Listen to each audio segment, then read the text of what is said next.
ಎಲ್ರಿಗೂ ನಮಸ್ಕಾರ. Welcome back to CSJ channel. ಇವತ್ತು ಚಟ್ನಿ ಪುಡಿ ಮಾಡ್ತಾಯಿದ್ದೀನಿ. ಬನ್ನಿ ನೋಡೋಣ ಹೇಗೆ ಮಾಡ್ಕೊಳ್ಳೋದು ಅಂತ. ಮೊದಲು ಗುರೆಳ್ಳು ಚಟ್ನಿ ಪುಡಿ ಅಥವಾ ಹುಚ್ಚೆಳ್ಳು ಚಟ್ನಿ ಪುಡಿ ಮಾಡ್ತಾಯಿದ್ದೀನಿ. ಅದಕ್ಕೆ ಬೇಕಾದ ಇಂಗ್ರೀಡಿಯೆಂಟ್ಸ್ ಕಡಲೆಬೀಜ, ಹಸಿಮೆಣಸಿನ್ಕಾಯಿ, ಜೀರಿಗೆ, ಬೆಳ್ಳುಳ್ಳಿ ಇಷ್ಟು ಬೇಕು ಇದು ಪೌಡ್ರ್ ಮಾಡ್ಕೊಳ್ಳೋಕ್ಕೆ. ನೆಕ್ಸ್ಟ್ ಅಗಸೆ ಬೀಜ ಚಟ್ನಿ ಪುಡಿ, ಅಗಸೆ ಬೀಜ, ಒಣಮೆಣಸಿನ್ಕಾಯಿ, ಬೆಳ್ಳುಳ್ಳಿ, ಜೀರಿಗೆ. ನೆಕ್ಸ್ಟ್ ಎಳ್ಳು ಪೌಡ್ರ್ ಮಾಡಿ ಇಟ್ಕೊಳ್ತಾಯಿದ್ದೀನಿ. ಎಳ್ಳನ್ನ ಹುರಿದು ಚೆನ್ನಾಗಿ ಪೌಡ್ರ್ ಮಾಡಿ ಇಟ್ಕೊಳ್ತೀನಿ. ನೆಕ್ಸ್ಟು ನುಗ್ಗೆ ಸೊಪ್ಪಿನ ಚಟ್ನಿ ಪುಡಿ ಮಾಡ್ತಾಯಿದ್ದೀನಿ. ಅದಕ್ಕೆ 1.5 ಸ್ಪೂನ್ ಉದ್ದಿನಬೇಳೆ, ತೊಗರಿಬೇಳೆ 1 ಸ್ಪೂನ್ ಕಡಲೆಬೇಳೆ, ಜೀರಿಗೆ, ಒಣಮೆಣಸಿನ್ಕಾಯಿ, ಸ್ವಲ್ಪ ಹುಣಸೆಹಣ್ಣು, ಬೆಳ್ಳುಳ್ಳಿ ಇಷ್ಟು ಬೇಕು ಹುರ್ಕೊಳ್ಳೋದಕ್ಕೆ. ನೆಕ್ಸ್ಟ್ ಇದು ಆಲ್ರೆಡಿ ಹುರಿದು ಪೌಡ್ರ್ ಮಾಡಿರೋ ಕರಿಬೇವಿನ ಸೊಪ್ಪಿನ ಪೌಡ್ರು 1-2 ಸ್ಪೂನು, ನುಗ್ಗೆ ಸೊಪ್ಪಿನ ಪೌಡ್ರು ಇದ್ರ ಜೊತೆ ಆ್ಯಡ್ ಮಾಡಿದರೆ ಸಾಕು. ಹೀಗೆ ಎಲ್ಲ ಪದಾರ್ಥನೂ ಚೆನ್ನಾಗಿ ಲೋ ಫ್ಲೇಮಲ್ಲಿ ಹುರ್ಕೊಳ್ಳೋಣ ಬನ್ನಿ.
ಚಟ್ನಿ ಪುಡಿ ಪೌಡ್ರ್ ಮಾಡಿ ರೆಡಿ ಆಯಿತು.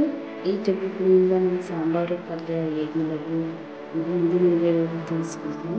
ಈಗಲೇ ನಮಸ್ಕಾರ.